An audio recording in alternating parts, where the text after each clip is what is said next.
So let's bring it all together. Let's look at the social, political and economic factors we've been discussing that contributed to the rise of Hitler and the Nazi Party during the 1920s.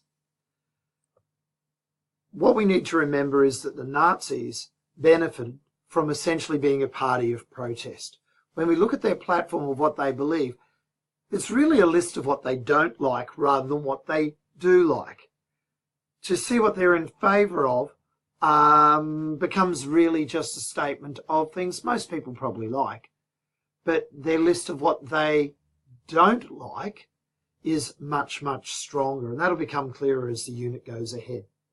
But firstly, let's consider the political factors.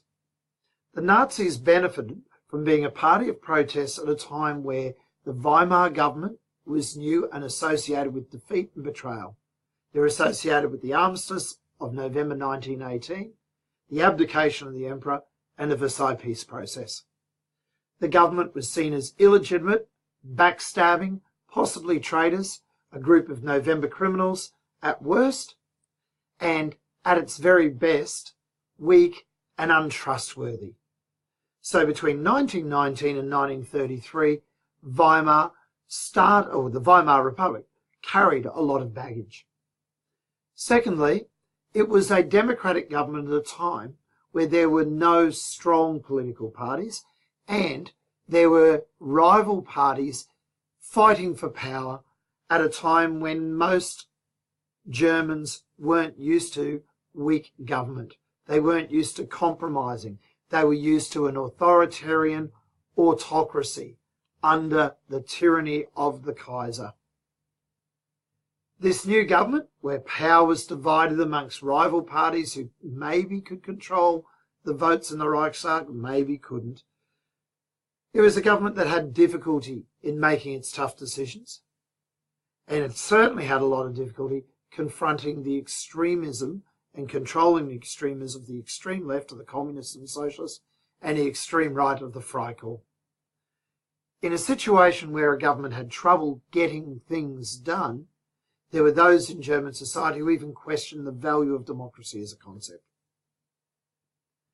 Finally, it's worth thinking about the lack of understanding and lack of support for democratic traditions that people in Australia, Britain, the United States, France take for granted.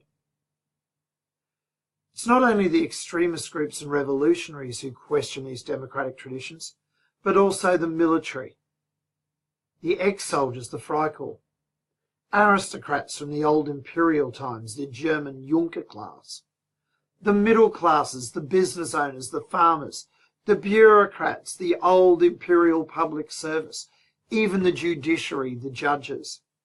Generally, there was a scepticism towards the Weimar Republic as a form of government.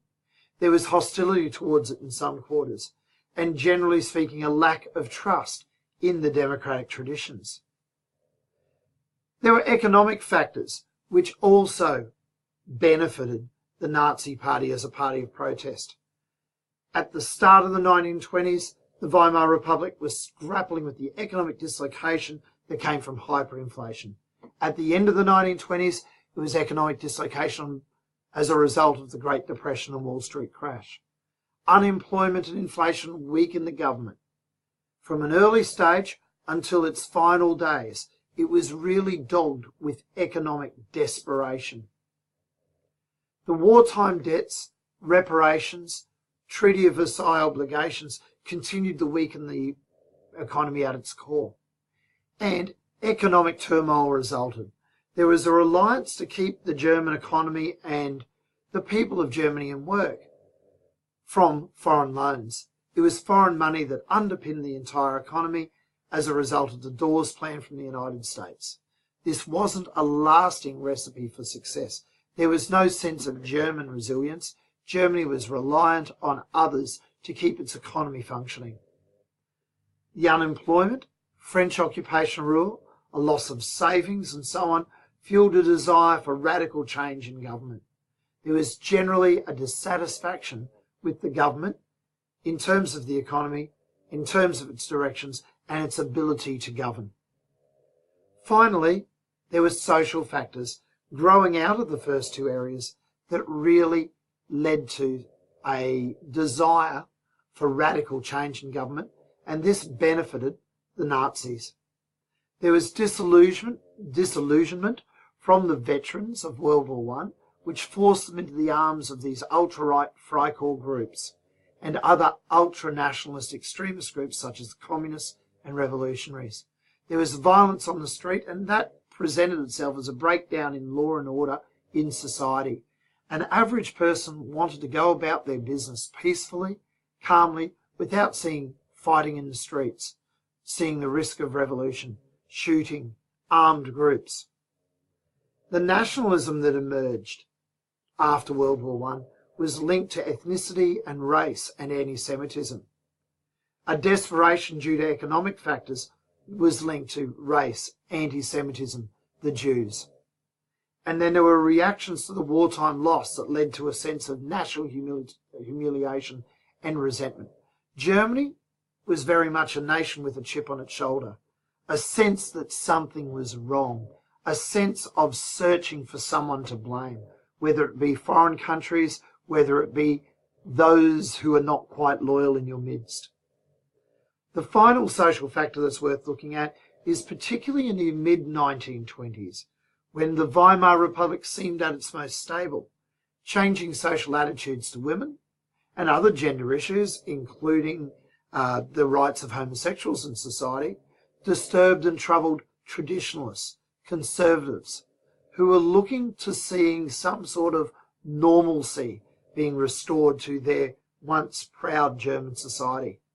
It was the Nazis who offered some sort of coherent ideas, simplistic and often wrong, but coherent ideas in response to many of these concerns. Everyone seemed to have some sort of problem with the Weimar Republic, and it was the Nazis who were well placed to give some sort of reply to these criticisms.